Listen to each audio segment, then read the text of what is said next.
Kalau GERD ini pasti gara-gara stres. Itu memang memperberat. karena akumulasi dari banyak hal GERD itu. Betul.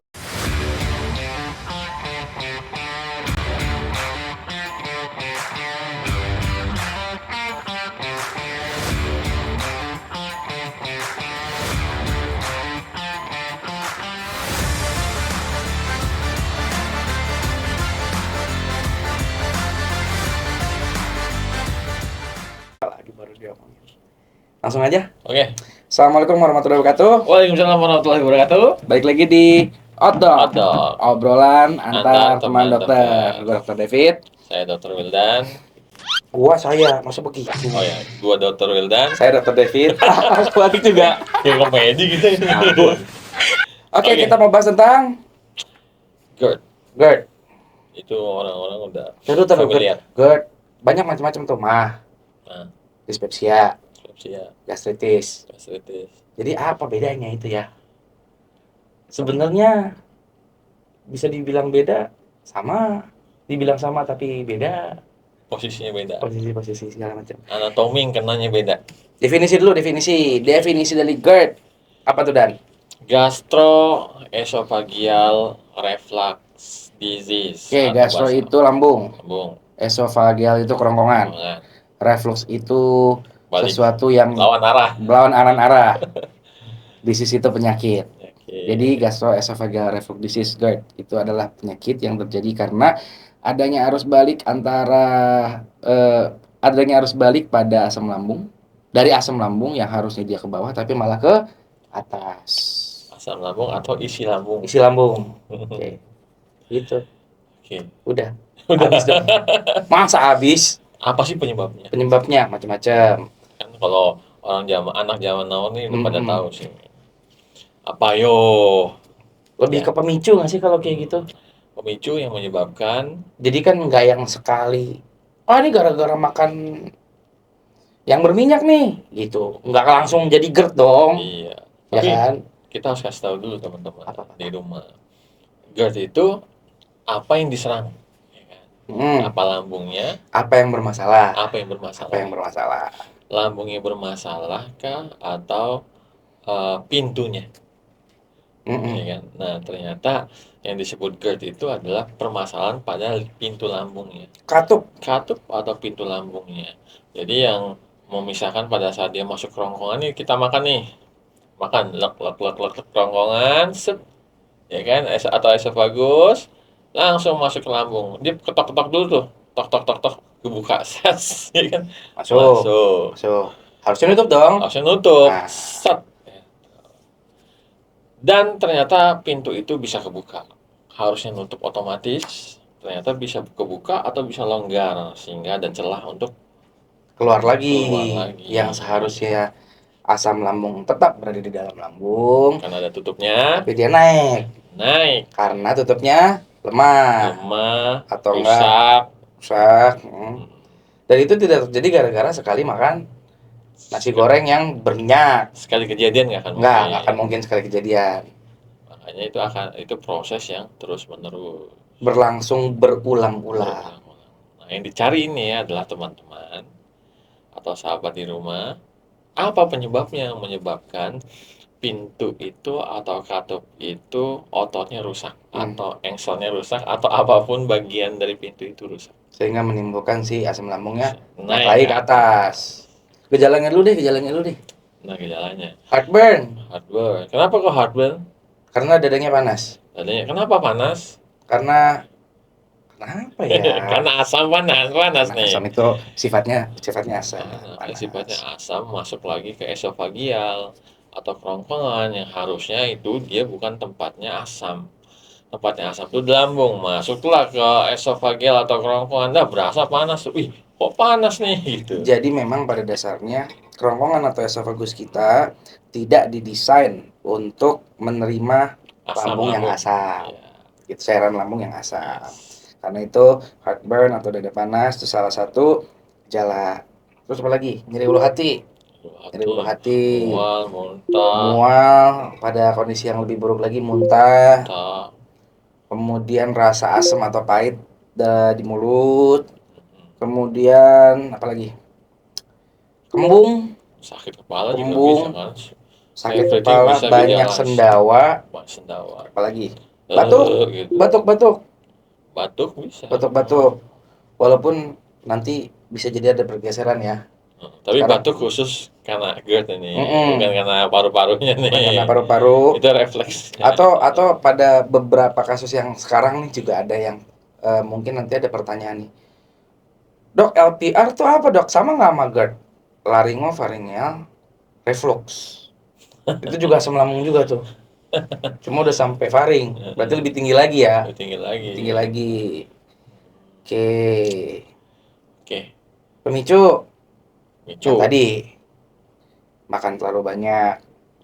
Kemudian Kenapa makan terlalu banyak menyebabkan itu? Ayo. kenapa? Ya karena kan, ya harusnya porsinya segini.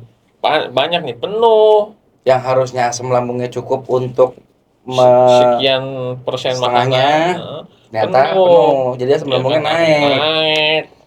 nyentuhlah katupnya ini atau pintu pintu lambung, pintu penutup antara esofagus dan lambung. Lambung. Ya, Habis makan. gemuk. Habis makan. Oh iya boleh gemuk. Gemuk Sorry. kenapa gemuk? Kegemukan. Setiap orang kegemukan. Saya gue. Nah, setiap orang overweight itu dia lebar lemaknya, space lambungnya Ngecil atau tertekan? tertekan sama usus yang menekan ke atas, sehingga pada saat makan jadi lambungnya besar, cuman dorongan dari bawah perut ini ke atas nih Juga besar ke lambung tuh, sehingga space-nya kelihatan kecil padahal besar gitu. Habis makan langsung tidur. Nah, kalau itu sih posisi kali ya. Jadi kan bentuk lambung itu harusnya ketika kita lagi duduk, ketika kita lagi berdiri seperti huruf J. Huruf J. Kalau kita tidur berarti huruf J-nya tidur. Huruf J-nya Gitu. tidur, ya berarti Tumpah dia lah, tumpah. Gampangnya gitu. Tumpah kan ada tutupnya dulu yang rusak nih. Kalau tutupnya rusak baru dia ngalir lah gitu. Tuh, ketika tutupnya rusak, sebenarnya kalau tutupnya nggak rusak, dia tetap akan ditutup ya. Oke, apalagi? Kopi. Kalau misalnya nggak sakit lambung nggak apa-apa ya. Tapi kalau sakit lambung kadang-kadang kopi itu meningkatkan asam di lambung. Seperti itu. Kopi dan perangkatnya. Coba.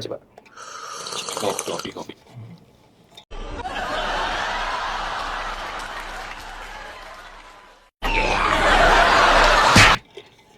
Nah, terus sih kayaknya. Rokok, ya benar. Rokok juga meningkatkan asam di lambung. Makanan pedas. Makanan gorengan. Sebenarnya kalau dilihat-lihat itu semuanya kayak sesuatu hal yang kita bersinggungan setiap hari, dilakukan secara terus-menerus, sehingga timbullah masalah itu. Yes. Gitu. Kan banyak yang ngomong, dok, kenapa gorengan bermasalah, lemak bermasalah? Karena membutuhkan proses yang lebih banyak, sehingga asam lambungnya lebih banyak meningkatnya. Ya akhirnya dipengaruhi dengan beberapa faktor tadi ya kan, kebanyakan, habis makan tidur, ada tuh kenyang ngantuk. Tidur. Baru makan kenyang ngantuk tidur.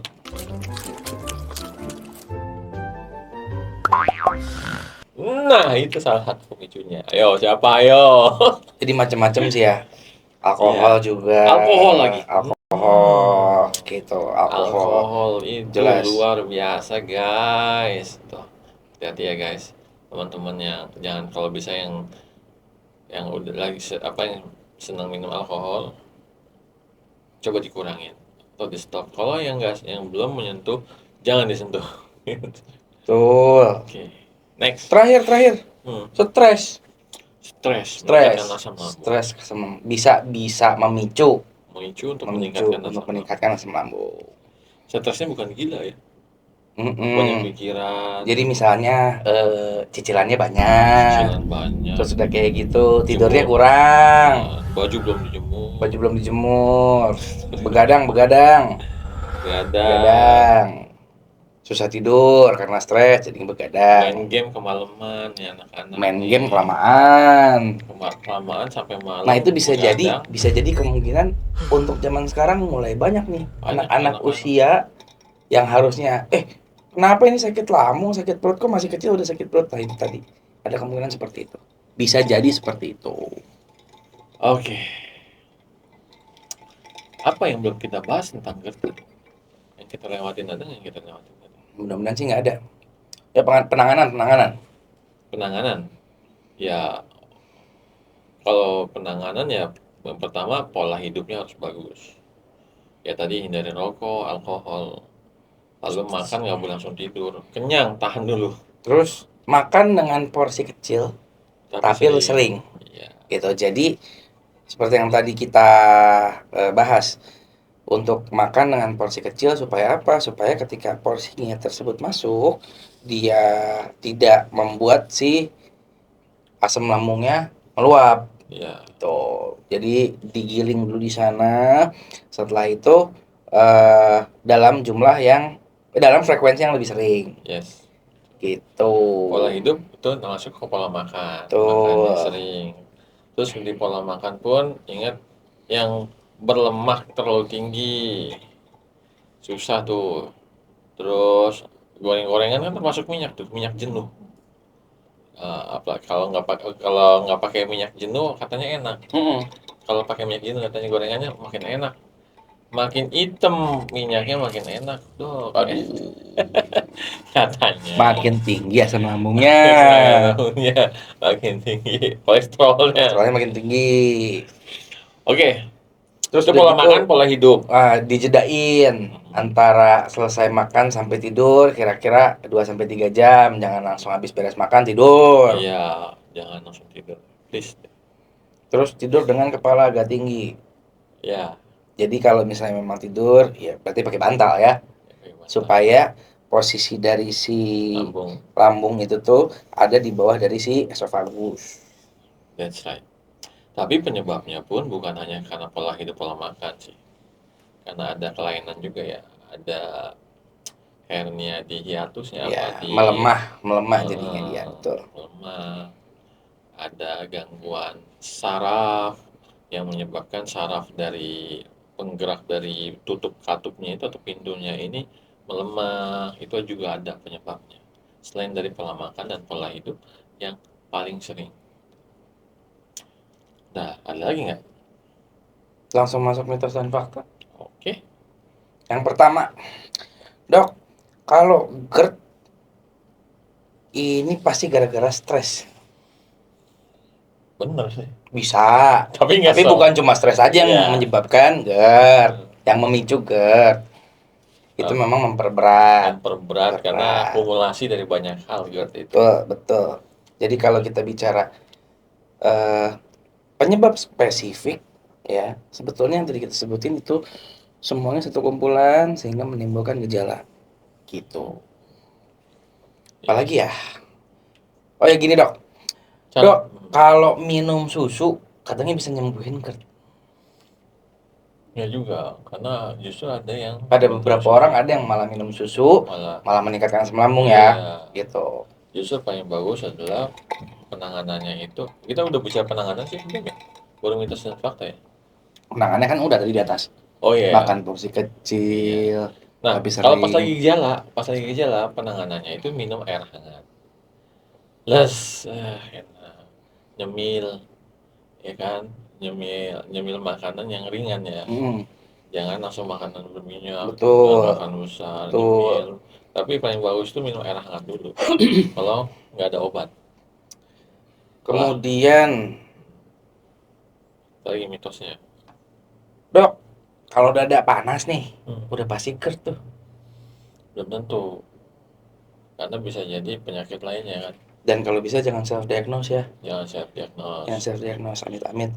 Tapi memang kalau yang kepanas tanpa ada gejala yang lain ya kan. Biasanya. Lebih dominan ya. Gitu.